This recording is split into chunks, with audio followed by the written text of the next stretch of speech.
एखादा माणूस जर चांगला वागतोय मग त्याच्यासोबत वाईट का घडतं?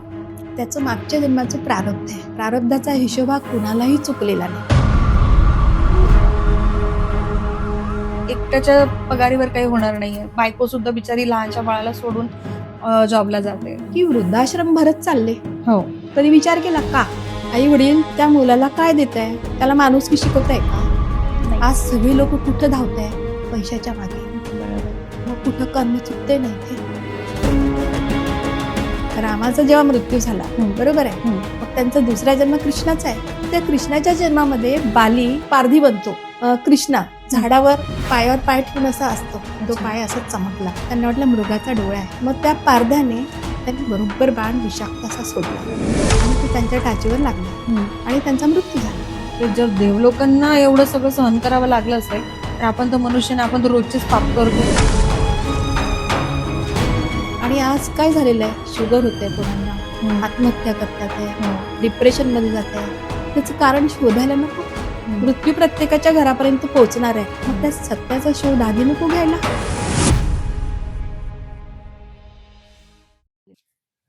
थोडंफार ज्ञान तर मला इथे आलंय चर्चेमधून. पण या पृथ्वीवर ठीक आहे, कोणी श्रीमंत आहे, कोणी गरीब आहे, ठीक आहे, हो, कोणी निरोग म्हणजे चांगलं आरोग्य आहे तर कोणी रोगी आहे, कोणी रोगी आहे, ठीक आहे, कोणी बघू शकतो या सुंदर आयुष्याला, या जीवनाला, तर कोणी आंधळा आहे. बरोबर. देव एवढा निष्ठुर का आहे? सगळ्यांना एकसारखं दिलं असतं ना. नाही, देव निष्ठुर नाही आहे. देवाने सर्वासाठी सारखेच नियम बनवलेले आहे. आलं लक्षात? ज्याला जे जे मिळालंय ते त्याच्या कर्मानुसार मिळालेलं आहे. मागचे कर्म कुणाला माहिती आहे का? मग ताई इथे प्रश्न हा येतो की या जन्मात मी कर्म करतेय, हो, मग मला याच जन्मात कर्माचं फळ का नाही भेटत? नाही, तुम्हाला मागच्या जन्माचं कर्माचं फळ मिळत आहे. मग देव इथे चुकतोय? देव नाही चुकत आहे. तुमच्या हातात आज कर्म आहे ना. आज तुमच्या हातात कर्म आहे. आज तुम्हाला ते कळून तर येते, तुम्हाला एवढं तर ज्ञान होत आहे की मागच्या जन्माचं प्रारब्ध आपल्याला आता भोगता येतं, भोगायचं आहे आणि ते भोगून संपतं. करेक्ट? हो. हा, तर मग आता तुमच्या हातात चांगलं कर्म करण्यासाठी वेळ आहे ना आणि बुद्धी पण आहे. बरोबर. मग ते चांगलं कर्म तुम्ही आज करू शकता ना. ते उद्या तुमचं नशीब बनेल. जसे तुम्ही नोकरी करतात, हो, स्वतःचं घर चालवतात, पण 4 पैसे बाजूला टाकतात ना. बँक बॅलन्स पाहिजे ना. बरोबर. मग बँक बॅलन्स आपल्याला म्हातारपणी पण कामी येतं ना. मग हे तेच आहे कर्माचं बँक बॅलन्स. ताई समजा आता मला ह्या पॉडकास्ट मधून कळालं की कर्म बाबा चांगलंच करावं लागतं, ठीक आहे. आता मी देवाला माफी मागतेय, तर ठीक आहे की देव मला माफ कर. हो, तर माझी सगळं मागचं मायनस होणार का? त्याच्यासाठी गुरु शोधावं लागेल मायनससाठी. आणि ते त्याचं प्रमाण पण दिलेलं आहे गीतामध्ये. तो तत्वदर्शी संत जो एकच आहे. अच्छा. हा, तर तो तत्वाचं ज्ञान झाला आहे. म्हणजे 4 वेद, गीता, 6 शास्त्र, 18 पुराण, कुराण, गुरु नानक साहेब ग्रंथ, बायबल, याचं जो ज्ञान सांगेल तो पूर्ण गुरु. त्या पूर्ण गुरुच्या शरणात जावं लागेल तुम्हाला. ताई आता मला इथे अजून तुम्हाला प्रश्न विचारायचा आहे, ठीक आहे. पण जर गुरुचा विषय जर साईडला केला तर ठीक आहे. कर्मफळ जर भोगावेच लागतात, चांगलं केल्यानंतर मला चांगलं पुढे भेटणारच आहे, हो, मग मी देवाला का मानू? मला मानायची गरजच नाही ना. मला गुरु बनवायची गरज आहे ना, मला देव बनवायची गरज आहे. मग मला सगळं चांगलं भेटणार ना. मी चांगलं आज वागले तर मला उद्या पण चांगलंच होणार. आणि सगळं माणूस जे आता इथे प्रश्न तोच आलाय, मी एवढं चांगलं वागून सुद्धा माझ्यासोबत वाईट का घडतंय? जेव्हा मी इंट्रोडक्शन दिलं होतं सगळ्यात पहिले की एक माणूस चांगलं करतो, ठीक आहे, पण त्याला रडावं लागतंय, आणि जो पाप करतो दिवसभर हसून हसून जगतोय. मग मला इथे प्रश्नाचं उत्तर द्या की जर कर्माचं फळ भोगावंच लागतं तर मी देवाला का मानू? बरोबर प्रश्न विचारलाय, देवाला का म्हणू. पण मला सांगा, तुम्ही घरी आई वडील शिकलेले आहे तुमचे, बरोबर आहे, आणि ते मुलाला घरी शिकवू शकतात, पण त्यांना शाळेत ऍडमिशन का घ्यावं लागते? त्यांना गुरु का पाहिजे? पुढचं दोघे टीचर आहे, एक लेक्चरर आहे, एक टीचर आहे. मग ते मुलाला घरीच का नाही शिकवत? ते शाळेत का पाठवतात? कारण की त्याला खऱ्या गुरुची आवश्यकता आहे. आई वडील तर गुरु आहेच, पण त्याला खऱ्या गुरुची आवश्यकता आहे. तसाच गुरु विना ज्ञान येणारच नाहीये. मग पूर्वी लोक, राजाचे मुलगा असो की काही असो, ते कुठे पाठवायचे? गुरुकुलमध्ये पाठवत होते. बरोबर. मग तेवढा राजा होता, गुरुला घरी बोलवलं असतं ना, है ना. पण नाही, गुरुकुलमध्ये त्या मुलाला पाठवत होते. म्हणून आज पण शाळेत पाठवावं लागतंय. म्हणजे गुरुची आवश्यकता आहे की नाही. गुरु हा मार्गदर्शन सांगतो. जेव्हा तुमच्या आत्म्याचं कल्याण होण्यासाठी गुरुची गरज आहे की नाही. मग हे जे तुम्ही नोकरी वगैरे करतात, शिक्षण देतात, नोकरी पैसे कमवायसाठी, ते शरीर सुखासाठी आहे, पण आत्म्याच्या कल्याणासाठी काय आहे. ताई तुम्ही आता आत्म्याचा विषय काढलाय, ठीक आहे, कर्माचा आपला विषय चाललाय. ताई इथे एक प्रश्न मला तुम्हाला असा विचारायचा आहे की आत्महत्या, मी थोडा स्विच करते विषय, चालेल. ठीक आहे. आत्महत्या जी लोक करतात, एवढीशी लहान मुलांच्या वयामध्ये एवढं टेन्शन आलं, राग आला, आत्महत्या करतात, गर्लफ्रेंडनी नाही बोलली, नाही झालं, आत्महत्या करतात, कोणी कोणाचं खून करून टाकतात. तर आत्महत्या ही इथली निवांतता आहे. म्हणजे आत्महत्या माणूस त्यासाठीच करते, यार मला नाही जगायचंय, बोर झालंय किंवा काहीतरी झालंय. मग सगळं संपतं का तिथे? नाही, मेल्यानंतर तरी माणूस सुखी राहील. मेल्यानंतरच चालू होतं. चालू होतं. हो, म्हणजे आत्महत्या करणाऱ्या माणसाला आता तो मनुष्य देहात आहे तेव्हा थोडा सुख आहे की मेल्यानंतर थोडासा फार सुख आहे? एक साधीशी गोष्ट आहे, बरोबर आहे. ह्या शरीरामध्ये आत्मा आहे, शरीराला त्रास होतोय, करेक्ट, कारण की त्याला ज्ञान नाहीये, करेक्ट, आणि तो कंटाळून गेलेला आहे, कारण की सारखं दुःख येत आहे, सारखं दुःख येत आहे. त्याला जर थोडंसं ज्ञान असतं की दुःख म्हणजे आपले प्रारब्धाचे कर्म आहे, एवढं जरी त्यांना ज्ञान झालं असतं कुठल्याही गुरुकडून, तर तो संघर्ष केला असता, त्याने ते सहन केलं असतं. पण तो काय विचार करतो की याच्यातून सुटका करून घ्यायची, बरोबर आहे. बरोबर. पण गरुड पुराणमध्ये सांगितलंय की आत्महत्यानंतर त्याला पिशाच योनी मिळते, भूताची, प्रेताची, करेक्ट. आता नियमानुसार प्रत्येकाला श्वास मोजून दिलेले आहे, आयुष्य दिलेलं आहे, ओके, हा नियमानुसार प्रत्येकासाठी. पण त्याने तो नियम सृष्टीचा तोडला, करेक्ट करेक्ट, तोडला त्याने, नियमाचं उल्लंघन केलं. मग त्याला सजाच मिळणार ना. ती हत्या दुसऱ्यांची असो किंवा स्वहत्या असो, पण ते पापच आहे आणि ते महापाप आहे. दुसऱ्यांची हत्या म्हणजे आता जरी मी इथे विचार केला, जी लोक नॉनव्हेज खातात, ठीक आहे, तर इथे कोंबडं कापलं जातं, बकरीचं मुंडकं कापलं जातं, ठीक आहे. त्यानंतर म्हणजे चायनामध्ये तर लोक काही पण खातात. इंडियातल्या लोकांनाच फक्त कर्माचे फळ भोगावं लागतात की चायनावाल्यांना भोगावं लागतात? सगळ्यांना, सगळ्यांना. सगळ्यांसाठी सारखेच नियम आहे. ते पण म्हणजे खूप पाप आहे असं सांगितलेलं आहे. अच्छा. हा, तो हिंदू असो की मुसलमान असो, पण जो मांस खातोय ते महापाप सांगितलंय. कारण की त्यांना, आता साधी गोष्ट आहे, बकरा जर कापून मुल्लांनी खाल्ला तर पुढच्या जन्मात त्याला बकरा बनवावा लागेल आणि तो बकरा मुल्ला बनेल. हे असं कर्माचं फळ आहे? यस. म्हणजे समजा एखादा लेनदेनच आहे ना, रूढ संबंधच आहे. ती जी वाणी सांगितली मागाशी, म्हणजे मी तुम्हाला इथे पॉज करते. समजा एखाद्या माणसाने 10 कोंबड्या खाल्ल्या असतील आतापर्यंत म्हणते, किंवा आता एखादा म्हातारा माणूस तो लहानपणापासून खातोय आणि कितीतरी लोक याचं मांस खाल्लेलं आहे, कोंबड्यांचं वगैरे. म्हणजे जेवढ्या कोंबड्या खाल्ल्या असतील, म्हणजे जेवढे त्यांनी बकरे कापले असतील, ठीक आहे, मग तेवढ्यांदा त्याला ते जन्म घेऊन स्वतःचं मुंडकं कापून घ्यावं लागलं. Yes yes yes. कारण की 84 लाख योनीमध्ये जन्म माणूस आहे, तर तो कसा आहे, मग तो असाच आहे ना. हे चकित करणारी गोष्ट आहे मॅम, हे लोकांना माहिती नसेल कदाचित. हेच ते सत्य आहे, हेच ते सत्य आहे. आणि हे सत्य आज नवीन पिढी जाणून घ्यायला तयार नाही. ते कोंबडा, बकरा आणि मछली बनायला तयार आहे.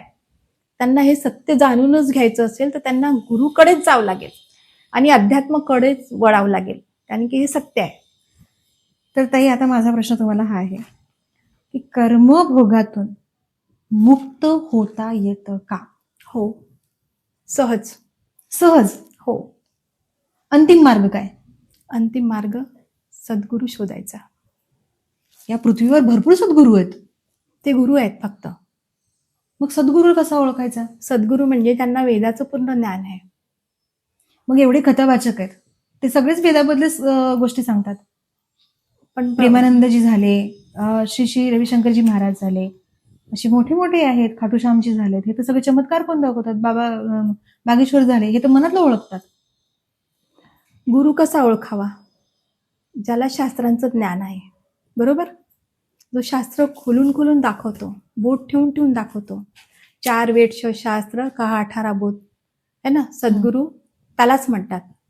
सद्गुरू के लक्षण कहूं मधुरे बैन विनोद, 4 वेद शास्त्र कहा 18 बोध. तो सद्गुरू आहे. त्या सद्गुरूला भेटायचं आहे. त्याच्यासाठी गीता अध्याय 4 श्लोक 34 मध्ये सांगितलेलं आहे गीतामध्ये, की तू त्या तत्वदर्शी सद्गुरूला तू शोध आणि नम्रतेने त्याला दंडवत टाकून तो सांगेल त्या मार्गाला स्वीकार. बरोबर. अच्छा. हा, तर तो सद्गुरू तुम्हाला वेदामध्ये गीतामध्ये मिळणार आहे, तो शोधावा लागणार आहे. मग ताई, एखाद्या माणसाला हा पॉडकास्ट ऐकल्यानंतर हं. पूर्णपणे सुटका करूनच घ्यायची असं तर गुरु करावा लागेल, Yes. जसं तुम्ही म्हणताय. हो. आणि त्याची ओळख भगवद्गीतेमध्ये दिली असं तुम्ही म्हणताय. I Yes. थिंक अजून श्लोक नंबर 15 च्या काहीतरी अध्याय 15च्या 1 ते 4 मध्ये पण काहीतरी दिलंय. ते तर तो सद्गुरू आहे ना, हा तत्वदर्शी संत आहे. हा. ठीक आहे. हं. तर त्याच्यामध्ये गीता अध्याय 15 आणि 1 ते 4 मध्ये सांगितलेलं आहे की हं. तो उलटा संसाररूपी उलटा लटकलेल्या वृक्षाची पूर्ण माहिती सांगणार, अच्छा. मुळापासून तर पानापर्यंत. हं. त्याच्यासाठी दिलेलं आहे की अक्षर पुरुष एक पेड आहे. हं. बरोबर. हं. निरंजन वाकीडार हं. म्हणजे निरंजन वाकीडार, हं. तीनों देव शाखा आहे, हं. 5 रूपी संसार. अख्खा संसार तीनों देव शाखा म्हणजे ब्रह्मा विष्णू महेश. हं. करेक्ट. हं. आणि ती जी फांदी आहे हं. तर ज्योती निरंजन म्हणजे त्यांचे वडील आहे. हं. हे मी मगाशी तुम्हाला सांगणार होते, पण आता ती वेळ आली. बरोबर आहे. अच्छा. आणि त्यांची आई माता दुर्गा आहे. हं. बरोबर. हं. हा, आणि जे खोड आहे ना हं. ते अक्षर पुरुष आहे. अच्छा. आता हे खूप गुप्त रहस्य आहे. अच्छा. ते आज तुम्हाला म्हणजे प्रमाणासहित हं. माहिती आहे, तर थोडस सांगू आम्हाला इच्छिते. कळेल. हं. ताई, इथे मला तुम्हाला एक अजून प्रश्न विचारायचा आहे. आता मी कर्मबंधनाचा विषय चाललाय माझा, ठीक आहे. तर ताई, मला एक सांगा, मी फक्त चांगले कर्म करत गेले, तर मला कर्मामधून कळालं की चांगले कर्म करायचे, मग गुरु करणं गरजेचं आहे का? हो. म्हणजे बिना गुरुचं नाही मी नाही का हे करू शकत? म्हणजे मला म्हणजे आता माझ्या मते मला असं वाटतं की आता मला ट्राय या 84 लाख योनीमधून बाहेर पडण्यासाठी करावं लागेल. हो. पण तुम्ही म्हणताय की हा राऊंड राऊंड राऊंड राऊंड फिरत राहतो, मग मी या राऊंड मधून बाहेर निघू शकते? हो. आणि त्यासाठी गुरु लागतो. गुरु लागतो, कारण की त्याचं प्रमाण आहे. गीता अध्याय 17 हं. श्लोक 23 मध्ये सांगितलंय की तो गुरु तुम्हाला 3 वेळचे मंत्र देतात. मग मॅम, मला तुम्हाला हे विचारायचं आहे, जे मंदिरातले देव आहेत एवढे सगळे आहेत, ठीक आहे, मग याच्यापेक्षा मोठा गुरु झाला का? हो. हा, रामकृष्ण से कौन बडा तिहू बिगुर दीन, 3 लोक के वेधनी गुरु आगे आधीन. त्यांच्यापेक्षा पण वर आहे. हे 3 लोकांचे धनी आहे, ब्रह्मा विष्णू महेश. बरोबर आहे. आणि त्यांच्या वर पण आहे त्यांचे पिता. त्याला शरपुरुष पण म्हणतात, अक्षर पुरुष पण म्हणतात, शरपुरुष आणि शरब्रह्म पण म्हणतात. हे त्यांचे पिता आहे. त्यांच्या वर पण आहे अक्षर पुरुष, अक्षर ब्रह्म पण म्हणतात त्याला. बरोबर आहे. अच्छा. आणि हे जे शरपुरुष आहे 21 ब्रह्मांडांचे स्वामी आहे.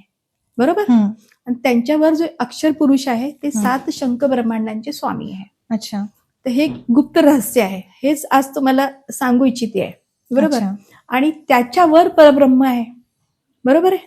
अच्छा. आणि ते मूळ जो संत सांगतो, तत्वदर्शी संत, तो संत गुरु गोविंद होऊ खडे काके लागू पाय, बलिहारी गुरु आपणा गोविंदिया बताय. तो संत गोविंदची माहिती सांगतोय आणि तो परब्रह्म आहे गोविंद म्हणजे, आणि तो मुळामध्ये आहे. गोविंद म्हणजे कृष्ण ना? नाही, गोविंद म्हणजे सर्व सृष्टीचा मालिक, सबका मालिक एक आहे. साईबाबांनी सांगितलं होतं. इथे मला नेहमीच प्रश्न पडायचा की साईबाबांनी एवढं सगळं सांगितलं, मग ते सबका मालिक एक का नाही सांगितलं? पण आपण किती आळशी लोक आहे. ते सांगत गेले की सबका मालिक एक आहे, सबका मालिक एक आहे, पण आपण त्यांचेच पाय धरले. शोधेल कोण? नाही, पण त्यांनी का नाही सांगितलं मग की सबका मालिक एक तो कोण आहे? त्यांनी संकेत केलेला आहे वर. उलटा संसार रूपी वृक्ष उलटा आहे, तो मूळ वर आहे आणि पानं खाली आहे. बरोबर. मग तो आपण शोधायला पाहिजे ना. शोधला तर सापडेल ना. आणि तो कुठे सापडेल? वेद ग्रंथांमध्ये. अच्छा. तर ताई, मला आता तुम्हाला इथे मोठा प्रश्न हा विचारायचा आहे, ठीक आहे. प्राण्यांच्या जन्मामागे, मृत्यू मागे, हे जे आपण गाई बैल वगैरे बघतोय, याच्या मागे पण कर्म चालेल इनडायरेक्टली. हो. आता शेतकरी माणूस बैलाला हे करून शेतामध्ये काम करायला लावतो, बरोबर. पुढच्या जन्मामध्ये त्याला बैल होऊन करावं लागेल का? बिलकुल. मग अशा नाही तर किसानाने जर हे ऐकलं तर तो किसान कामच नाही करणार. मग या कर्मबंधनातून सुटण्यासाठी त्याला मी गुरु पण केला, मग मला कन्फर्म भेटेल का सुटका? हो. कारण की शेवटी गुरु विना सुटकाच नाहीये. बरोबर. चला आता माझा प्रश्न मी टर्न करते. कर्मबंधनातून सुटका करायची आहे हो आणि पूर्ण मोक्षाला जायचंय, हो बरोबर? हो हे शक्य आहे? हो. कर्मबंधन आता आहेत. करेक्ट. आत्ताच्या टाइमला मला कर्मबंधनातून मुक्त व्हायचंय, माझं हो. जन्म चालूच आहे, हो ठीक आहे, मला नाही माहिती मी कधी मरणार आहे. हो आत्ता तो पूर्ण ब्रह्म जे तुम्ही म्हणताय, परमात्मा किंवा परमेश्वर, जे काही तुम्ही नाव सांगताय, तो मला कर्मबंधनातून मुक्त करू शकतो. हो. समजा माझी मुलगी किंवा व्हॉट एव्हर माझं बाळ आहे किंवा काही आहे, त्याला काहीतरी मोठा रोग झालाय, आजार झालाय, कॅन्सर सारखी गोष्टी काहीतरी झाल्या, देवकर असं नाही होणार, पण जसं मी म्हणते आय डोंट नो, पण ऐकून भीती वाटते आता. समजा काही असं झालं मोठा आजार, ठीक आहे, कॅन्सर वगैरे झालं, त्यातून हो वाचू शकतो. हो. पण कॅन्सर सारख्या गोष्टीवर आतापर्यंत ट्रीटमेंटच नाहीये मॅम. पण तो गुरु पूर्ण परमात्मा असतो, तो काहीही करू शकतो, त्याच्या हातामध्ये आहे. कारण की त्याने सृष्टीची रचना केलेली आहे, तुम्हाला पण घडवलेली आहे. तर मला तुम्ही सांगा, आईच्या पोटात जेव्हा बाळ असतं तिथेच पित्ताची पिशवी पण असते. हो बरोबर आहे. हो ती तिखट बिखट काय पण खात असते, तर हो. त्या बाळाला खूप त्रास होत असतो त्याचा. पण तिथून रक्षा कोण करत असते? कधी प्रश्न आला का कुणाच्या मनात? कोण देवच रक्षा करत करतं? असेल. तोच परमात्मा तिथे पण आपली रक्षा करतो. कारण की ते चारही युगमध्ये येतात परमात्मा आणि तिन्ही लोकांमध्ये ते रक्षा करतात. म्हणजे आपण मोक्षाला पण इझिली जाऊ शकतो सहज आणि कर्मबंधनातून पण सहज मुक्त होऊ शकतो. सहज. आणि ही कॅन्सर एड्स सारखी बिमारी पण आपली अध्यात्म हो. केल्यानंतर चांगली होऊ शकतात. अगदी बरोबर. त्याचं प्रमाण गीता अध्याय 18 श्लोक 64 मध्ये असे दिलेलं कोणी आहे. लोक आहेत ज्यांना तुम्ही ओळखता ज्यांचे कॅन्सर बरे झालेत? हो. त्याच्यासाठी तुम्हाला साधना चॅनल बघावं लागेल. तिथे लोक एवढे इंटरव्ह्यू देत आहे, त्यांची कॅन्सर काय, कॅन्सरचा बाप, किडन्या बिडण्या 2-2 फेल झालेल्या, अरे मृत्यू झालेले लोक जिवंत झालेले आहे. तो फक्त परमात्माच करू शकतो, पण त्याच्यात विश्वास पाहिजे, त्याच्यावर विश्वास पाहिजे. आणि ते विश्वास तुम्हाला कधी निर्माण होईल? जेव्हा तुम्ही सत्संग ऐकणार रोज डेली. बरोबर आहे. मग सत्संग ऐकून ऐकून तुम्हाला वाटेल की नाही, तो एक परमात्मा आहे, तो आपल्याला भेटलेला आहे. ताई, जवळपास माझे सगळेच प्रश्न संपलेले आहेत, ठीक आहे. आणि जे तुम्ही शेवटी मला सांगणारे होते रहस्य, ते आता मी सुरुवातीपासून ऐकण्याची इच्छुक आहे. ओके. आता मला मोक्ष काय, कर्म काय, बंधनातून सुटायचं कसं, मला प्राणी व्हायची तर अजिबात इच्छा नाहीये. कारण मी ते डिस्कव्हरी चॅनल बघते, एक वाघ येतो, हरिणीला जबरदस्त जाऊन खाऊन घेतो, त्याला त्रास 100%. मला माहिती की एवढं चटका लागला का आपण जीव खालतीवरती होतो. आणि किती सगळं होतंय, रस्त्यावर लोक जात आहेत, छान प्रवासाला जात आहे. मागच्या वेळी तो गुजरातचा मॅटर झाला होता, गुजरातच होता, विमान हॉस्टेलला गेली होती, एक पूर्ण फॅमिली झाली. आणि 2025 मध्ये तर एवढे सगळे बसेसमध्ये लोक मेले, एवढे छोटे छोटे मुलं मेली, बस आग लागली, बाहेर सुद्धा निघू नाही शकले. हा सगळं काय मॅटर आहे? सगळं कर्मच. मग देव काय करतोय? कोण आहे देव? काय आहे खरं? पहिली गोष्ट कोण आहे मला परमात्मा? हे सांगा की देवाचा शोध कोण घेत आहे? नोकरीचा शोध घेत आहे. आय थिंक मला असं वाटतं, लहान बाळ होतं, पोटातून बाहेर येतं, आई वडील मंदिरात जातात, तो पण बघून बघून शिकतो, त्यानंतर प्रणाम करायला लागतो, त्यानंतर फेथ होतं की हा देव आहे, काही प्रॉब्लेम झाला की देव आहे करतो. मग कुठेतरी आयुष्यामध्ये प्रॉब्लेम येतो, मग विचार करतो माझं नशीबच करावं. मग कुठेतरी आता त्याला कळतंय की बाबा कर्मामुळे होत आहे. मग हे सगळ्या गोष्टी घडतात, मला इथून सुटका पाहिजे, मला आन्सर करा प्लीज. मी हेच सांगते की तुम्हाला आन्सर पाहिजे, तर नेमकं तुम्हाला काय पाहिजे? मला सत्य जाणून घ्यायचंय. सत्य जाणून घ्यायचंय ना? हो. सत्य जाणून घ्या. आता सृष्टीचे निर्माण करणारे एक परमेश्वर आहे ना? आणि ते कोण आहेत? ते कबीर आहे ना, खूप मोठं रहस्य. त्यांना फक्त कवी म्हणून ओळखल्या जातात. चारही युगात येतात त्या कबीरांचं बोलतंय, जे कबीर दास होते, ज्यांच्याबद्दल आम्ही पुस्तकामध्ये अभ्यास केला, ज्यांचे वाणी वाचलेत, यस, त्यांना आम्ही परमेश्वर म्हणायचं. हो. आणि देवळातले देव, ते देव तुम्ही चुकीची साधना करताय हे तुम्हाला कळेल. प्रूफ आहे. कारण की तुमच्या शरीरातच देव बसलेले आहे. तुमच्या शरीरातच देव आहे. म्हणजे जे मंदिरात पुजतोय ते आमच्या शरीरात देव आहेत. येस. आय थिंक भगवद्गीतेच्या ह्याच्यामध्ये मी काही पेजेस पलटत होते, तर त्याच्यामध्ये एक चित्र होतं, गायीमध्ये पण देव होतं, झाडामध्ये पण देव होते, प्राण्यांमध्ये देव होते. हे खरं आहे याचा अर्थ? हो. कारण की परमात्मा आहे ना, परमात्मा आहे चेतना, बरोबर आहे. आत्मा पण म्हणतो आपण त्याला. अच्छा. त्या आत्मा प्रत्येकामध्ये आहे ना, है की नाही? जेव्हा आत्मा प्रत्येक शरीरात आहे, ते प्राण्यांच्या असो की मनुष्याचा असो, करेक्ट? तर ती आत्मा म्हणजे परमात्म्याचीच आहे. बरोबर आहे. जेव्हा आत्मा आहे तर त्याचा पिता परमात्मा आहे, एवढं तर तुम्ही मानता ना. मग ते परमात्माच सगळ्यांचे रक्षण करतात. तर देव आहे. आणि मला आजपर्यंत सांगा की त्या देवाला कोणी शोधलं, कधी शोधलं? सुखामध्ये देवाला शोधलं नाही. जेव्हा दुःख येतं तेव्हा मंदिरात जातो. दुख में सुमरण सब करे, सुख में करे ना कोय. जो सुख में सुमरण करे सो दुःख काहे को होय. सुखात देवाला कोणी आठवतं का? जेव्हा त्याचे सुखाचे गुड अकाउंट वाले कर्म संपतात, बरोबर आहे. मग बॅड अकाउंट जेव्हा चालू झालं त्यांचं, पाप कर्माचा दौर जेव्हा चालू होतो चारीकडून, तेव्हा त्यांना देव आठवतो. बरोबर आहे. पाप कर्म, इथे कर्माचेच फळ भोगायला आपण मनुष्य आलेलो आहे. पण मनुष्य जन्म हा शेवटचा जन्म फक्त मोक्षासाठी आहे. मोक्षासाठी तो पूर्ण परमात्मा, तो सद्गुरू शोधायला निघायला पाहिजे. कोणी शोधला आतापर्यंत? आता तुम्हाला शोधावं वाटत असेल तर ते आहेत. आपले ग्रंथ ओपन करा. बरोबर आहे. आता जे सद्गुरू आहेत ते तुम्हाला उलट्या लटकलेल्या झाडाची माहिती देतात, है ना, आणि पूर्ण ज्ञान सांगतात. आणि ते चांगल्या आत्म्यांनाच भेटतात, पवित्र आत्म्यांना, पुण्यात्मा म्हणतात त्यांना. बरोबर आहे. त्यांना भेटतात, आपलं हे ज्ञान सांगतात त्यांना, आणि ते हृदयापर्यंत जातं त्या पवित्र आत्म्यांच्या.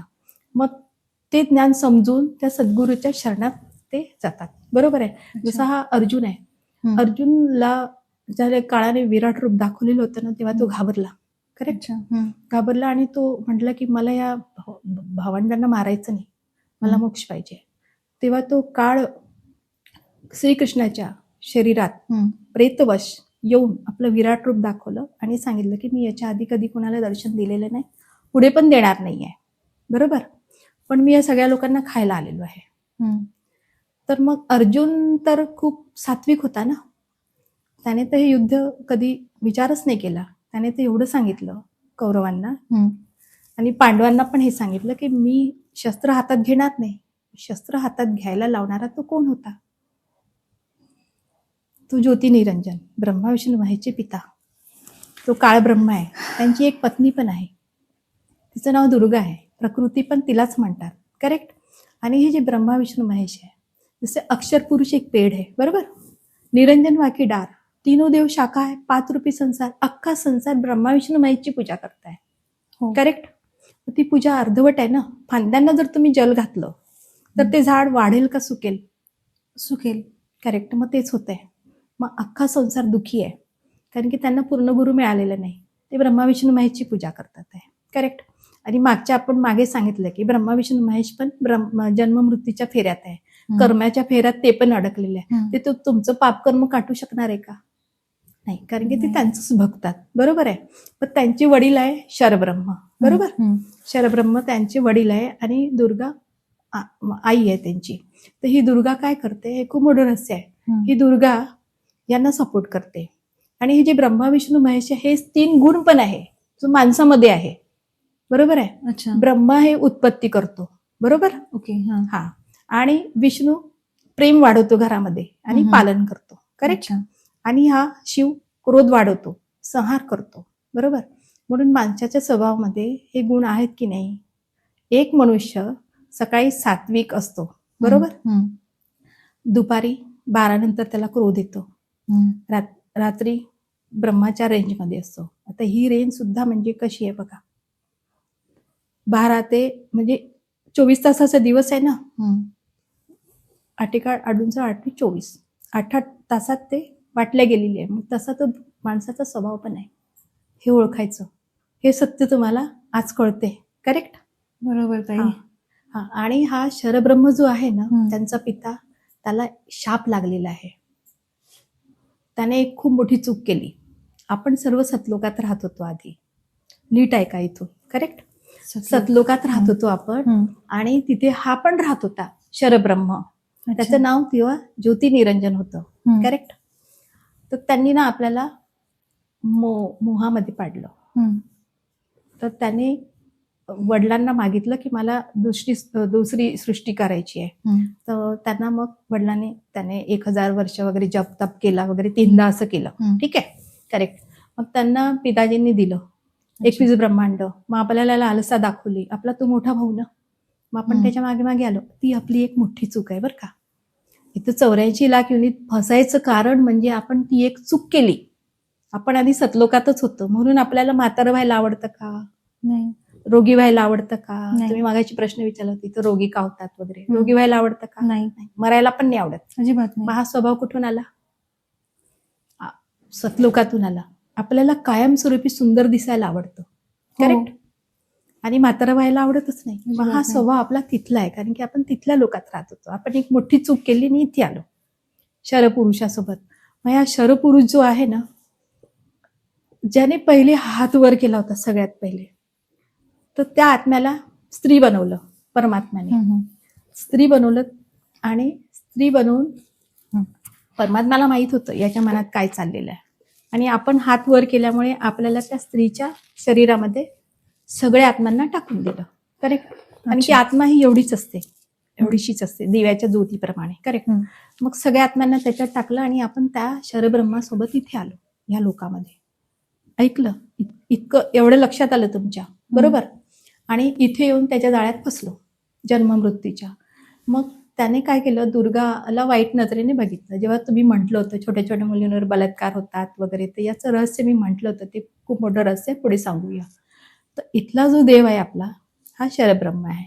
याला काळ ब्रह्म पण म्हणतात. मग त्या सुंदर दुर्गाला बघून याची कामवासना जागली, बरोबर आहे?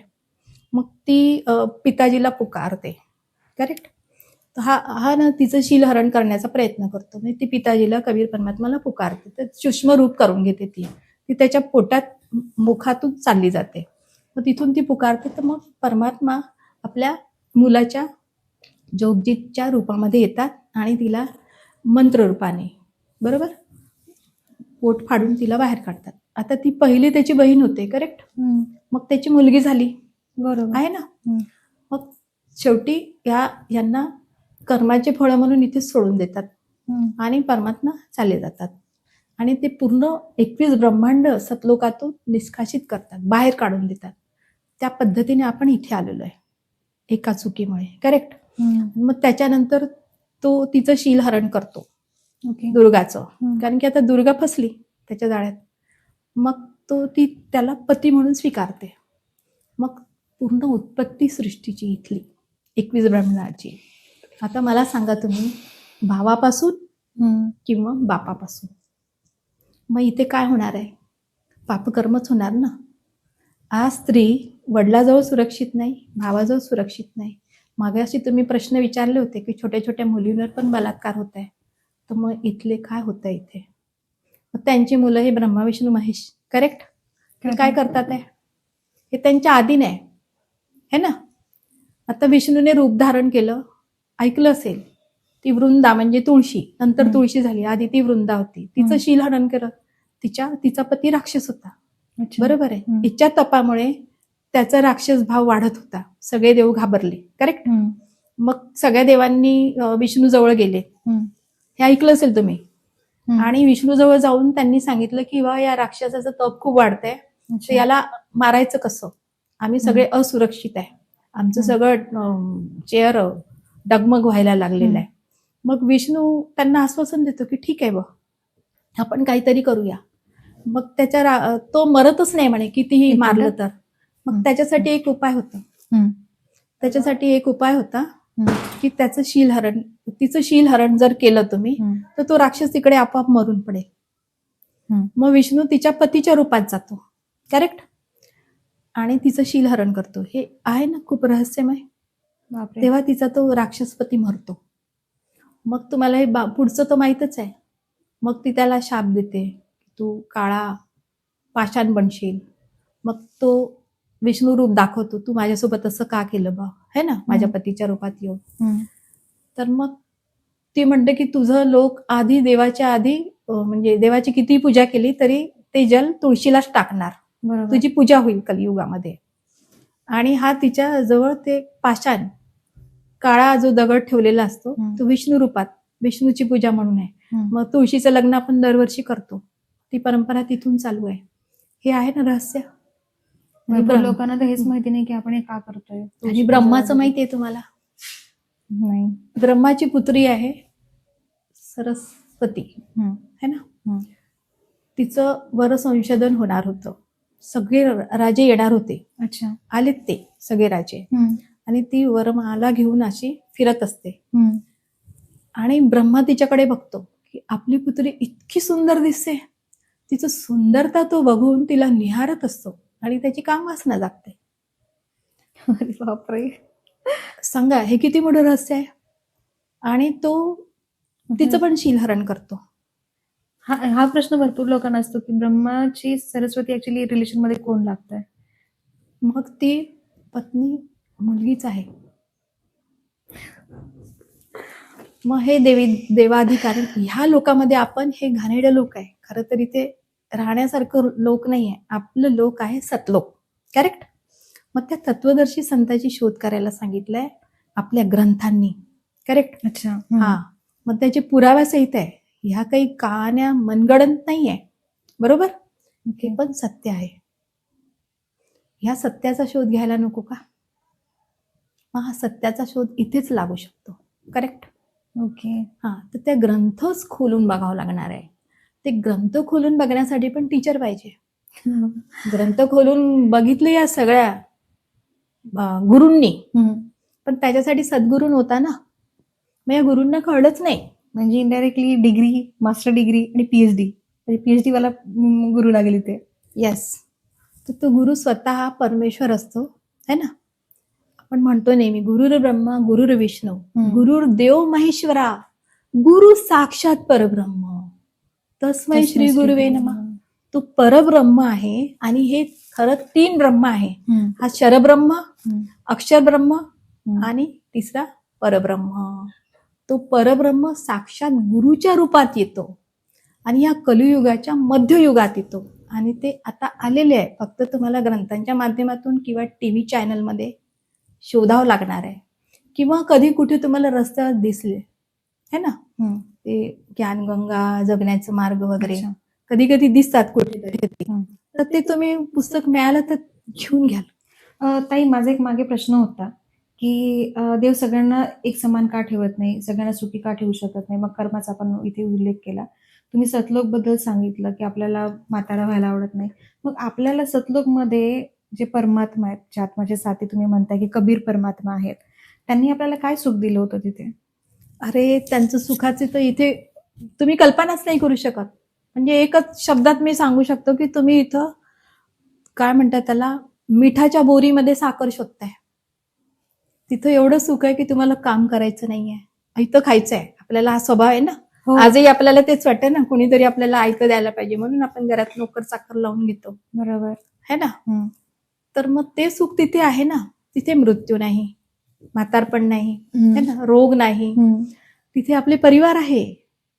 परिवार पण आपले, फक्त आपल्याला मर्यादेत राहून भक्ती करायची. ते 3 वेळचा मंत्र देतात.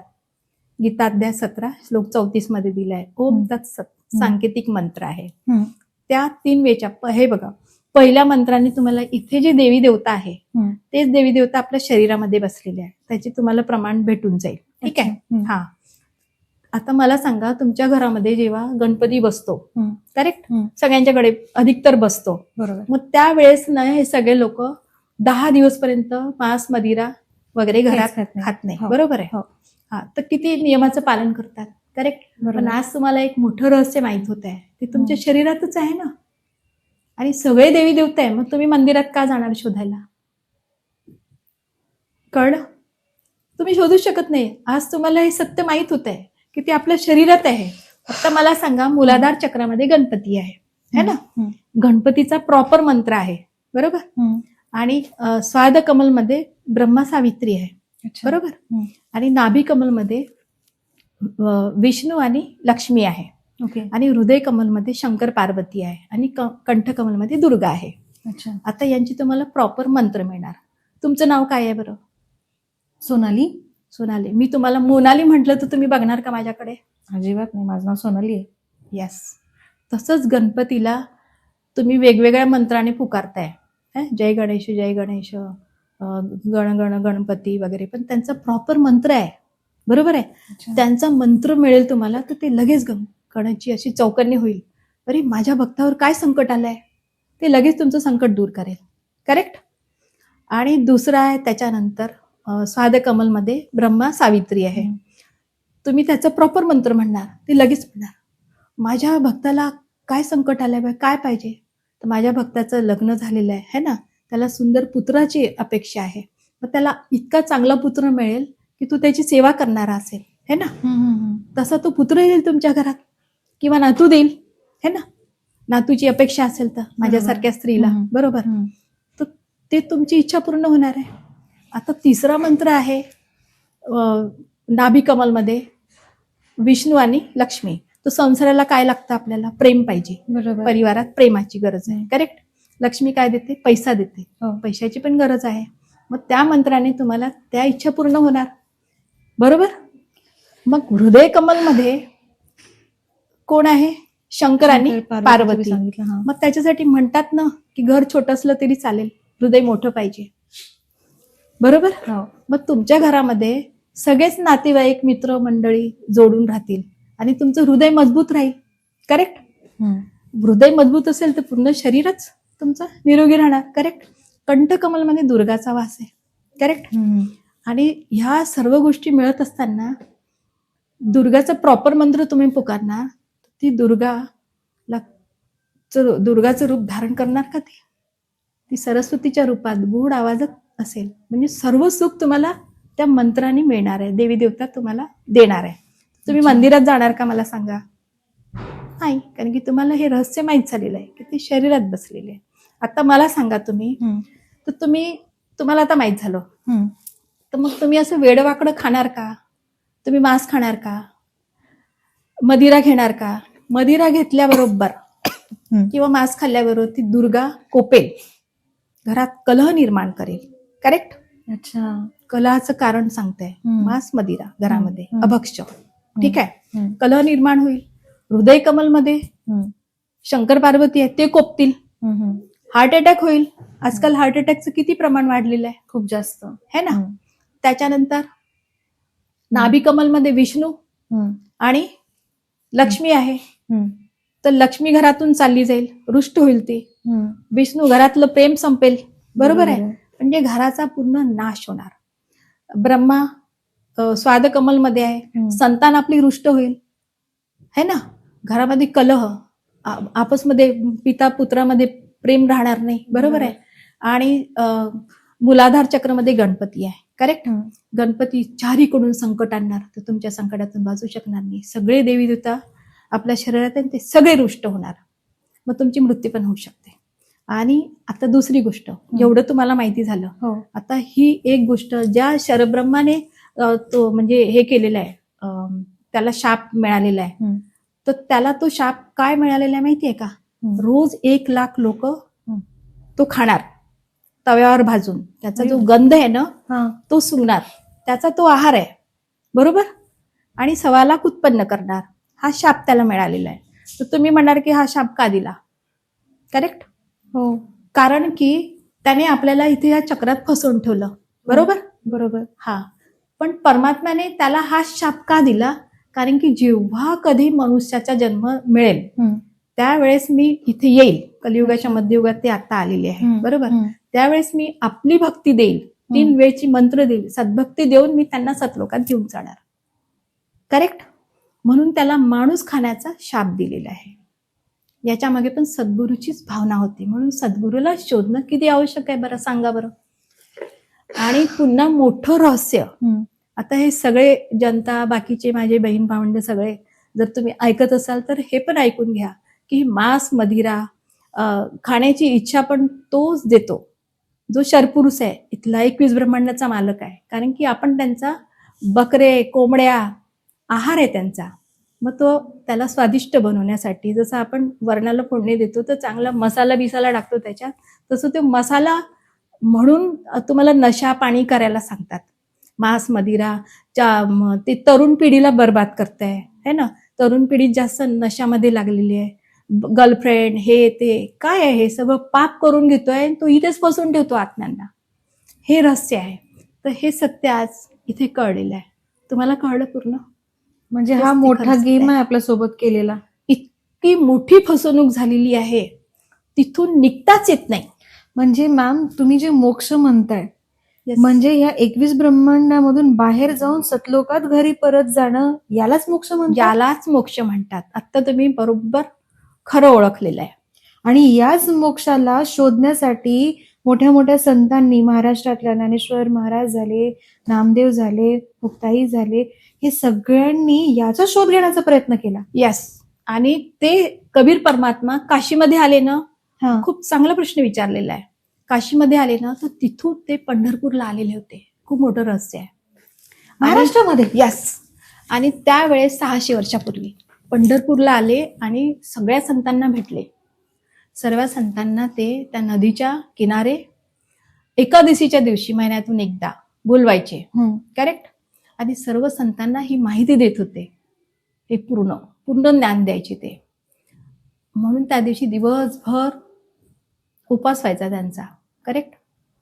आणि ते खूप मोठं रहस्य आहे. ते ज्ञान तेवढ्या सर्व संतांना दिलं. तुम्ही ती वाणी ऐकली असेल ना, मुक्ताई सनत. नामदेव सोपान मुक्ताई, कबीराने कथिले 4 युगी.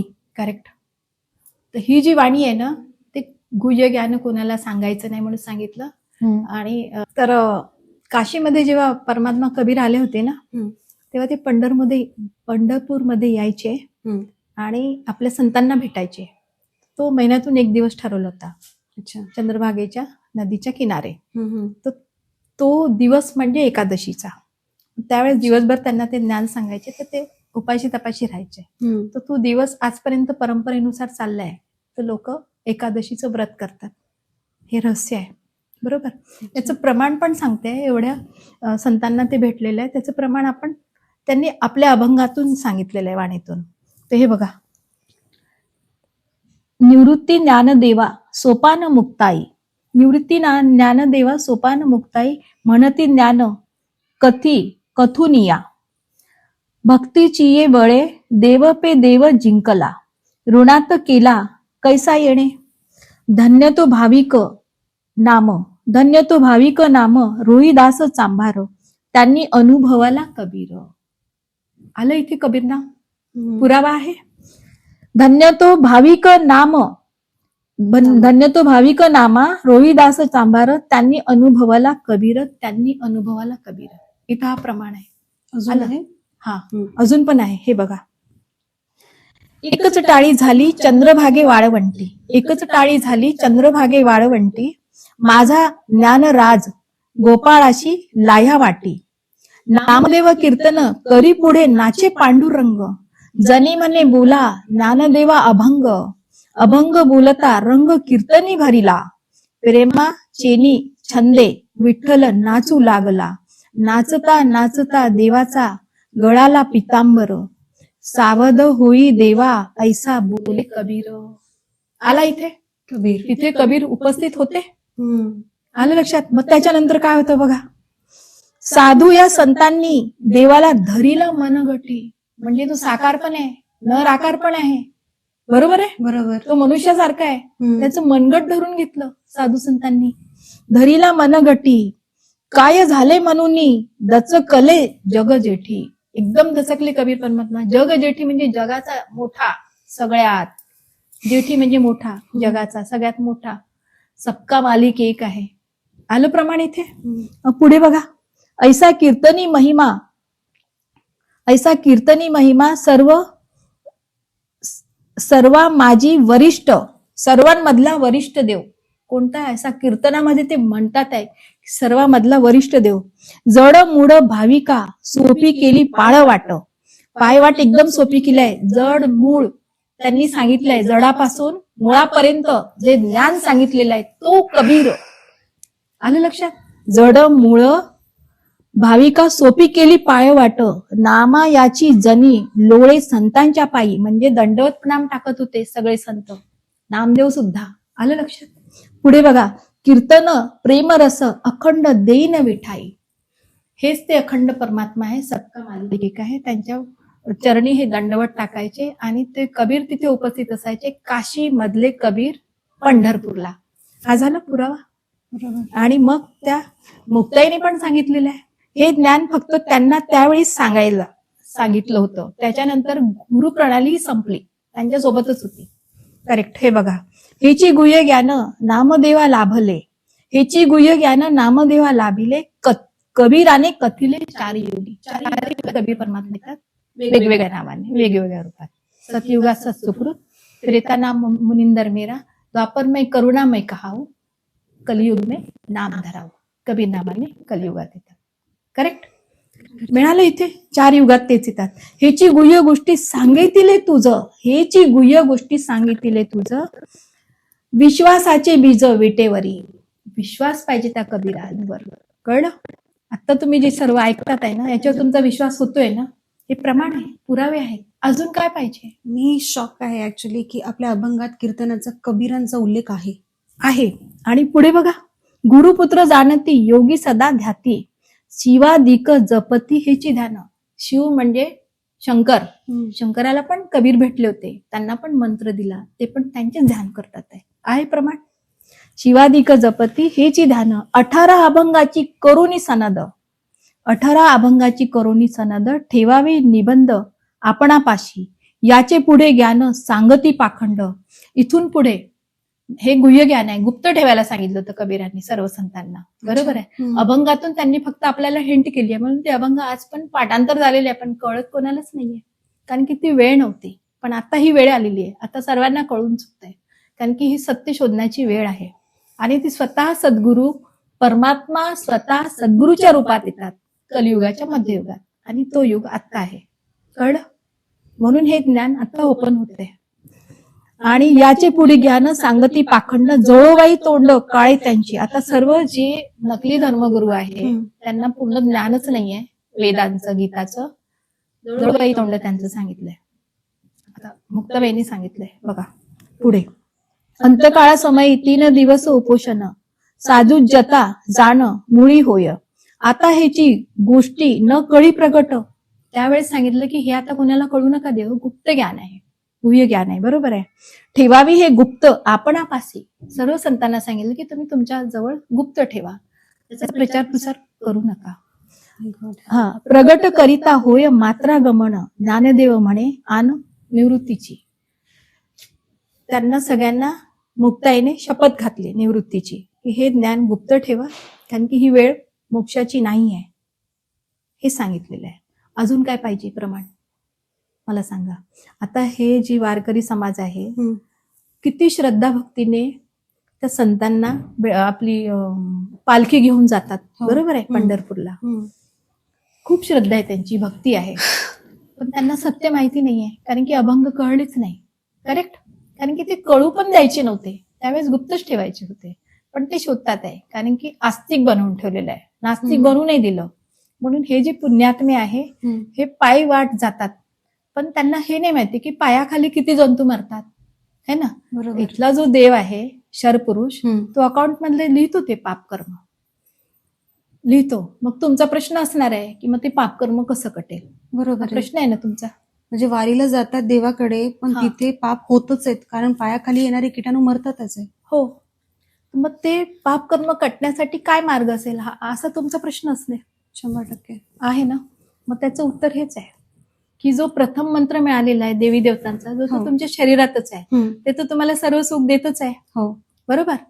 पण मग पाप कर्म जे आपल्या नकळत होतात आहे, मागे ते होतं तुमचा तो पण प्रश्न होता की नकळत झालेल्या पापाचा काय हिशोब. बरोबर. तो हिशोब आहे की त्याच्यासाठी पण सतमंत्र, बरोबर आहे, सतनाम म्हणून आहे, ओम तत् सत मधला सेकंड मंत्र 4 महिन्याने मिळतो तुम्हाला. अच्छा. तो मंत्र श्वासाचा आहे. तुम्ही आता श्वास घेताय बरोबर, पण त्यात तो मंत्र असणार आहे, तो पापनाशक मंत्र आहे. कळलं. त्याच्याने तुमचे ज्या दिवशी तुम्ही नामदीक्षा घेतात त्या दिवशी तुमचे मागील पूर्ण पापकर्म कट होतात, कारण की शरपुरुषच्या अकाउंटमध्ये जे नाव लिहिलेलं आहे ते कट होतं. परमात्मा आपल्या अकाउंटमध्ये नाव लिहून घेतो. बरोबर आहे. म्हणजे मागचे ढेरो पाप आहे तुमचे, जे प्रारब्ध म्हणतात, तुम्ही मागे आंधळा आहे, तो असा आहे, तसा आहे, लंगडा आहे, लुळा आहे, कर्माचे भोग भोगतायत, ते तुमचे सगळे कट होईल, ते भोगावणे लागणार. करेक्ट. एवढे लक्षात आलं. हो. आणि आता रोजचे जे पाप होणार आहे चालून फिरून इकडे तिकडे, त्याच्यासाठी हा मंत्र दिलेला आहे. ते रोजचे पाप पण तुमच्या अकाउंटला लिहिलं जाणार नाही, त्याच्यासाठी तो मंत्र दिलाय. करेक्ट. आणि मग जेव्हा तुम्ही पूर्ण निर्विकारी होणार, अच्छा. कारण की निर्विकारी म्हणजे काय, विकार म्हणजे काय, हे जे 3 गुण आहे ना, हम्म. काम, क्रोध, लोभ, मोह, हम्म. तेच ब्रह्मा विष्णू महेशचे, बरोबर आहे. रजोगुण, याच्यामध्ये- तमोगुण आणि सत्वगुण आहे ते. हा या. रजोगुण रूपी ब्रह्मा, हम्म. सत्वगुणी विष्णू आणि तमोगुणी शिव, अच्छा. यांच्या याच्यामध्ये आपण बांधलं गेलंय मनुष्य हम्म. प्राणी. हम्म. ते आपल्याला कर्माचे दंड देतात, फळ देतात, कारण की ते त्यांना करावं लागतं, मजबूर आहे ते, हम्म. बरोबर. तर त्याच्यात ते ऋण आपण रोज देतोय प्रथम मंत्राने, करेक्ट. आणि ते आपल्याला दंड देऊ नाही शकत, कारण की ते आपल्याला आता सुख देणार आहे प्रथम मंत्रामुळे, बरोबर आहे. आणि पाप कर्म काटण्यासाठी सेकंड मंत्र मिळालेला आहे, ते रोजच्या रोज पाप कर्म कटेल. म्हणजे तुम्ही इथेच राहून आता सुखी झाली. हो. मग जेव्हा तुम्ही निर्विकारी होऊन जाणार, यांचं कर्ज पूर्ण चुकतं होईल, तर हम्म. यांची रेंज मध्ये तुम्ही राहणार नाही, तुम्हाला राग पण येणार नाही, है ना. हो. कामवासना समाप्त होईल तुमच्या हातून, आणि प्रेमाच्या मोहाच्या जाळ्यात पण तुम्ही फसणार नाही, तुम्हाला ते पण आता ज्ञानच झालेलं पूर्ण, करेक्ट. अच्छा. हम्म. आणि जेव्हा पापकर्म तुमचं संपलं, निर्विकारी झाले, तेव्हा तुम्हाला मोक्षाचा मंत्र मिळेल. ओम तत्सत म्हणजे गीता अध्याय 17 श्लोक 34 मध्ये जे सांगितलंय, हम्म. त्यातला तो तिसरा मंत्र तुम्हाला मिळेल मोक्षासाठी. मग तो तिसरा मंत्र मिळाला तुम्हाला, हम्म. तर तुम्ही सर्वप्रथम इथून देवी देवतांचं ऋण चुकवलं हो. की तुमची ती आत्मा निघेल शरपुरीच्या ओम मंत्राचा हम्म. कर्ज चुकवणार, बरोबर आहे. हम्म. त्याच्या डोक्यावर पाय देऊन हम्म. 11व्या द्वारमध्ये जाणार, म्हणजे 7 शंख ब्रह्म, त्याला अक्षर ब्रह्म पण म्हणतात, हम्म. करेक्ट. हम्म. अक्षर ब्रह्माच्या लोकात जाऊन त्याचं पण ऋण देणार आहे तुम्ही, जे सतनामाचं आहे, अच्छा. सेकंड मंत्राचं, हम्म. त्याचं ऋण चुकवलं की तुम्ही आपल्या घरी स्वलोकी जाणार, सारनामा मोक्षाचा मंत्र. मग आता तुम्हाला हे रहस्य कळलं, मग तिथे सर्व सुख आहे, काम करायचं नाही, आपला परिवार असणार आहे, हिरे जडीत महाल आहे, आपले महालासमोर बगीचा आहे, बगीच्यामध्ये फळांची झाडं लागलेली आहे, एक फळ तोडलं की दुसरं लगेच लागणार आहे, कारण की त्याला अमरलोक म्हणतात, बरोबर. आणि एक फूल तोडलं, हे स्वर्गापेक्षा वेगळं आहे. हे स्वर्ग, हे ब्रह्मा इथल्याच लोकात आहे, हे ब्रह्मा विष्णू महेशचं स्वर्ग आहे. स्वर्ग आणि इथे इथल्यापेक्षा थोडंसं बरं आहे, एवढंच आहे. हम्म. पण स्वर्गात पैसे संपले, हॉटेलमध्ये गेले तुम्ही, पैसे संपले की पुन्हा या चक्रात मध्ये येऊन जाणार. आलं लक्षात? स्वर्गापेक्षा हे वेगळं लोक आहे, कळलं. हम्म. आणि ते अमर लोक आहे, अमरधाम म्हणतात. आता एक मोठी रहस्याची गोष्ट म्हणजे ऐका, हम्म. की त्या आपल्या महलमध्ये, हिरेजडित महलमध्ये आजही तुमची बॉडी, हे सुंदर शरीर जसाच्या तसं पडलेलं आहे, कारण की ते अमर लोक आहे. आपण एक चूक केली म्हणून फक्त आत्मा पाठवली, शरीर आजही तिथे जसंच्या तसं आहे. आपल्या महलमध्ये काजू किसमिसच्या भरण्या आजही भरलेल्या आहे. आलं लक्षात? इथून जी भक्ती मिळणार तुमची, त्या शरीरातच जमा होणार आहे. आलं लक्षात? सारनामची भक्ती. आणि जेव्हा तुम्ही इथे शरीर सोडणार, हम्म. आता कपड्याप्रमाणे शरीर हे सोडणार, अच्छा. तेव्हा तुमचं शरीर, सूक्ष्म शरीर अशी, आता हे पण वेगळं ज्ञान आहे की हे 5 शरीर आहे, सूक्ष्म शरीर, स्थूल शरीर, सूक्ष्म शरीर, कैवल्य शरीर, महाकैवल्य शरीर, है ना, हम्म. नूरी शरीर, म्हणजे अच्छा. 5 शरीर आहे. ओके. हम्म. तर मग तर ते नूरी शरीर, एक तत्वाचं शरीर आपल्याला सतलोकात मिळणार आहे. अच्छा. त्या शरीर इतकं तेजोमय आणि इतकं सुंदर आहे, आपल्याला सुंदरता फार आवडते ना, हो. ती सुंदरता खरी तिथेच आहे. अरे दुधाच्या नद्या वाहतात, दह्याचे सागर आहे, मधाचे सागर आहे, कुठूनही उडी मारा, काही तिथे मृत्यूच नाही आहे. विमान घ्यायचं आणि रोज फिरायचं, फक्त भक्ती आहे. स्वयंपाक बनवायचं नाही, काजू किसमिस जे पाहिजे ते तुम्हाला खायला मिळेल. अजून काय पाहिजे ते आपण इथे शोधतोय ना. म्हणजे 84 लाख योनीचा फेरा पण नाही. अरे तिथे गेल्यानंतर तुम्हाला इथे यायचंच नाहीये, यायचंच नाहीये. अशा सुंदर लोकांचा तुम्हाला आज शोध लागलेला आहे. सत्याचा शोध कुठे लागला? वेद ग्रंथांमध्ये. आणि ते सत्य कोण सांगणार आहे? गुरु. तो गुरु कोण? तत्वदर्शी संत. आणि तोच परमेश्वर असतो. आणि तो ह्या कलियुगाच्या मध्ययुगातच येतो आणि ते आलेले आहेत. आत्ता मनुष्य शरीराचा जर तुम्हाला लाभ करून घ्यायचा आहे तर हीच वेळ आहे. हे संधीचं सोनं करायची वेळ आहे. जर हे शरीर तुम्ही गमावलं चुकून, हम्म. हे ज्ञान तुमच्या हृदयापर्यंत जर नाही पोचलं, हम्म. तर 84 लाख पोशाख तुम्हाला घालून मिरावंच लागणार आहे. 84 लाख पोशाख. विचार करा, एकाच पोशाखाचा विचार करा तुम्ही. गधा, कुत्रा, मांजर, डुक्कर, कोणता पोशाख आवडेल बरं? मनुष्य योनी ही फक्त मोक्षाचं द्वार म्हटलेलं आहे. इथे एन्जॉय करणं वगैरे नाही आहे. इथं कधी मृत्यू होईल, कधी काय होईल सांगताच येत नाही. इथं तर काय वय पण फिक्स नाही आहे. आई वडिलांसोबत मुलगा जातो, छोटंसं बाळ कधी जाईल, इथं मृत्यू घेऊन फिरतो आपण सतत. विचार करा. मग हे लोक राहण्यासारखं आहे का बरं? आता ज्याच्या ज्याच्या लक्षात आलं असेल तर ते आपली सुटका करू शकतात, दुसरा मार्ग नाही. तुम्ही सांगा आता, तुम्हाला कुठवर पटलं? ताई, तुम्हाला एवढं सगळं काही कसं काय कळलं? मी माझ्या काकांकडे गेली होती, बरोबर, अच्छा. जळगाव जिल्ह्यात पाचोऱ्यामध्ये. तर मी त्यांच्याकडे गेली तेव्हा मी गायत्रीची साधना करत होती. मी त्यांना म्हटलं की मला हवन करायचंय, मी अग्निहोत्री होते. अच्छा. हा, तर ते म्हणे 2 मिनिट तू काकू म्हटले की काकांसोबत बोलून घे. मग त्यांनी ज्ञानगंगा पुस्तक काढली आणि गीता काढली, त्याच्यातून थोडं प्रमाण सांगितलं. 3 मिनिट मला हे ज्ञान सांगितलं, फक्त किती? 3 मिनिट. 3 मिनिटात म्हटलं ते मला पुस्तक द्या. मी ज्याला शोधत होती ते सापडला, कारण की मी नास्तिक होऊन गेली होती पूर्ण. कारण की एवढी देवी देवताची भक्ती वगैरे करून सुद्धा दुःखावर दुःख, दुःखावर दुःख. म्हणजे मी माझी स्टोरी जर सांगितली तर मी वर्षातून 2दा नवरात्रीचे उपवास करायची, गायत्री भक्त असल्यामुळे. घरी घरी हवन यज्ञ करायला जायची, करेक्ट. पण दुःख हे संपतच नव्हतं. मग तिथल्या त्यांना पण विचारलं मी, शैल दिदीला. ते म्हणे ये तो बहन प्रारब्ध है, इनको तो भोगना ही पडेगा. मग तेव्हा मी नास्तिक झाले, तरी पण देवाची सवय होती ना. मग शोध मी सोडला नाही, मग शोधत राहिली. मग मला माझी मैत्रीण मिळाली, ईसाई टीचर असल्यामुळे, ती पण होती. तर तिने सांगितलं, बायबल दिलं. बोले नाही, गॉड एक ही होता है, आप ये पढो. मी ती बायबल पडली. बायबल पडल्यानंतर काय झालं की जे येशू आहे ना, त्यांना यहुदी लोक क्रॉसवर लटकवतात, बरोबर. हा, खेळे ठोकून मारतात. हो. तेव्हा ते म्हणतात वर बघून, हे गॉड इन अज्ञानियों को माफ करो, है ना, हे ईश्वर इन अज्ञानियों को माफ करो, असं म्हणतात. तेव्हा मी बायबल ती अर्धवटच सोडली. म्हटलं यांच्यावर कोणीतरी गॉड आहे. अच्छा. हो. मग माझी एक मैत्रीण होती, तिचे मिस्टर डॉक्टर होते, पण ती मुस्लिम होती. मग ती आपलं करायची, सांगायची. मग मी तिच्यासोबत, मग मला वाटलं की नाही, अल्लाह एकच आहे ना, अल्लाह एकच आहे. मग मी पण आपलं बोलता बोलता पण या अल्लाह करू लागले. कारण की भाई मी शोधत होतीच ना.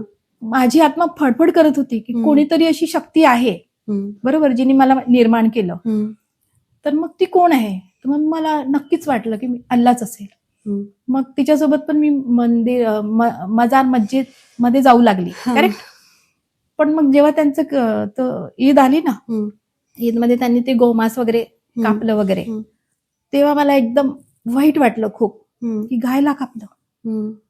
म्हटलं नाही, अल्लाह असा नाही होऊ शकत. ज्याने जीव जंतूंना, मनुष्याला निर्माण केलेलं आहे, तो असं मांस कापून खायला नाही सांगणार.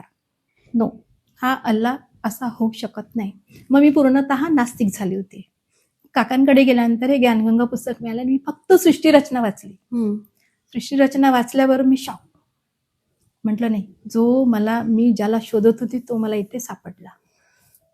आणि बस, मग मी काकांना फोनच केला. पूर्ण पुस्तक वाचलं नाही, मला नामदीक्षा घ्यायची. काय माहिती, मी रात्रीतून जर गेली तर माझी झोपच उडाली. मला ते सारखं रात्रभर अख्खी, माझा अनुभव मी प्रत्यक्ष सांगते, ते गध्याचं तोंड पुढे यायचं, डुकराचं यायचं, मांजराचं यायचं, कुत्र्याचं यायचं. इतकी घाबरली की मी दुसऱ्याच दिवशी जाऊन, आम्ही दोघांनी जाऊन नामदीक्षा घेतली. इथे शळाचा भरोसा नाही, इतकी घाबरली मी. आणि तेव्हापासून मला हे ज्ञानाचं माहिती झालं. बस आता मला सतलोकाचं स्वप्न दिसतं, कारण की मी इथे राहून सुद्धा इथे नाही आहे. मला सगळे आत्मेच दिसतात आता. आणि मी पण स्वतःला आत्माच समजते, कारण की भाई आत्मा समजल्यानंतरच निर्विकारी होणार आहे. कारण की या शरीरात विकार आहे. भक्ती पण सोपी झाली पाहिजे ना. तुम्ही स्वतःला शरीर समजणार तर त्याच्यात अहंकार येणार. भक्तीचा पण अहंकार होतो, पैशाचा अहंकार होतो, नोकरीचा होतो, घरदार बंगला कार. मग भक्ती करायची साईडला बाहेर निघून. मी स्वतःला आत्मा समजते, सर्वांना आत्मा समजते, त्याच्यामुळे विकार येत नाही, कोणाबद्दल द्वेष नाही, राग नाही. आपण एक छोटासा रस्ता मी शोधून काढला माझ्या स्वार्थासाठी, कारण की मला लवकर निघायचं आहे इथून. बापरे. इथे एक मला ते गाणं आठवतंय, जगी जीवनाचे सार घ्यावे जाणून तत्वर, हा, जैसे ज्याचे कर्म तैसे फळ देतो रे ईश्वर. अगदी बरोबर. हा, बापरे. ते तत्व सगळं इथे असून आपण सगळं दुर्लक्ष केलेलं आहे, सगळंच दुर्लक्ष केलेलं आहे. आता ते तत्वर म्हणजे तो तत्वदर्शी पुरुष, त्याला जाणून घ्या. आलं लक्षात? मग आता तुम्ही जाणून घेतलं ना, मला एवढ्या अख्खं वेळेस ते गाणं आपल्या समोर चर्चेत डोळ्यासमोर येत आहे. ते ऍड करून टाकायचं. मी नक्कीच, अरे बापरे, म्हणजे ताई, तुम्हाला एवढं ज्ञान आहे, ठीक आहे, अजून तुम्हाला काय सांगायचंय? मला हेच सांगायचंय की बाई सगळ्यांनी मनुष्य शरीर ज्यांना ज्यांना मिळालंय त्यांनी त्यांनी आपला मोक्ष करून घ्या. कारण की आतापर्यंत ज्या चर्चा झालेल्या आहे ना, ते तत्वदर्शी संत आलेले आहे कलियुगाच्या मध्ययुगामध्ये. त्याच्यासाठी आपल्याला टीव्ही चॅनल बघावं लागणार, युट्यूबमध्ये सर्च करावं लागेल. संत रामपालजी महाराज ॲप प्ले स्टोअरवर जाऊन ते डाउनलोड करा आणि संध्याकाळी साधना चॅनल 7:30 वाजता सत्संग येतं संत रामपालजी महाराजांचं, ते अवश्य बघा, रोज बघा. त्याच्यामुळे पूर्ण ज्ञान हळूहळू कळेल तुम्हाला. आणि मराठी चॅनलवर पण येतं, लोकशाही चॅनलवर 5:55 ते पण तुम्ही बघा. आणि आपल्या या मनुष्य जीवनाचं कल्याण करून घ्या. कारण की माणूस जन्म दुर्लभ आहे, मेले न बारंबार, तरुवर से पत्ता तूट गिरा, बहुरन लागता डाळ. हे मनुष्य शरीर एकदा सुटलं की 84 लाख योनी पक्की आहे. मग तुमचं तुम्ही ठरवायचं आहे की आपल्याला 84 लाख पोशाख घालून मिरायचं आहे की मोक्ष प्राप्त करून आपल्या घरी जायचं आहे.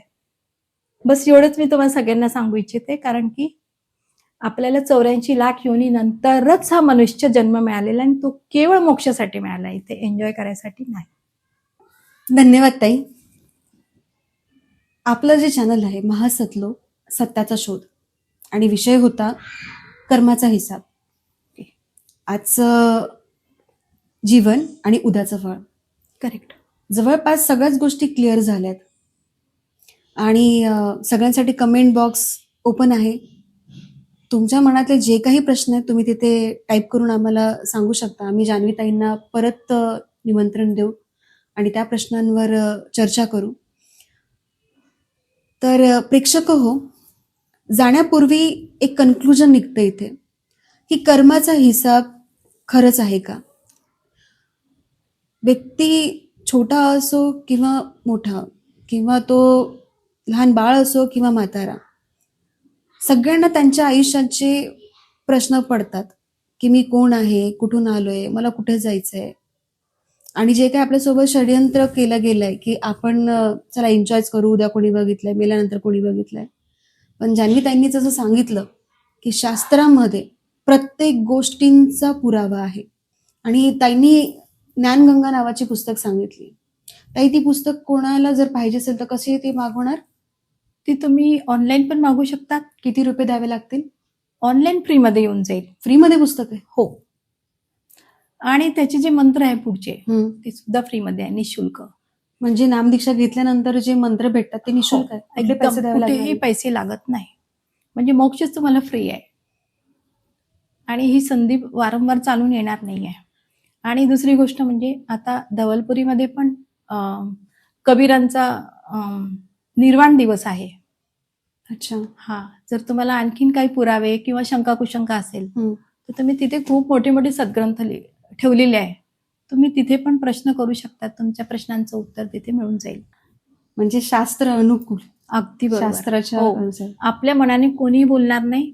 आणि त्या टीव्ही चॅनलवर पण परमात्मा आपल्या मनाने काहीच सांगत नाही. ताई, सबका मालिक एक आहे म्हटलात, ठीक हो, आहे. इथे हो. जाती भरपूर आहेत, हो ठीक आहे. सगळ्या धर्माचे वेगळे लोक आहेत.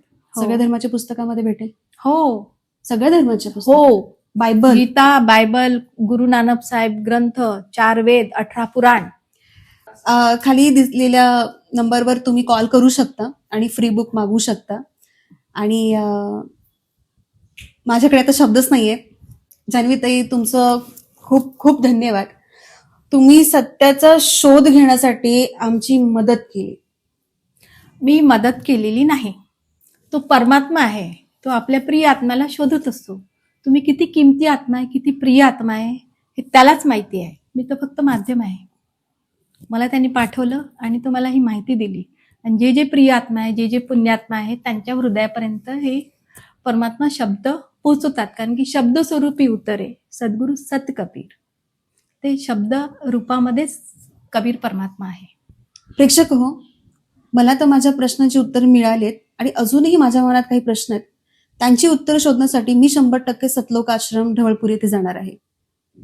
तुम्ही पण तुमच्या प्रश्नांची उत्तरं शोधण्यासाठी येऊ शकता सतलोक आश्रम ढवळपुरी येथे. धन्यवाद. धन्यवाद ताई. धन्यवाद. धन्यवाद सगळ्यांचं.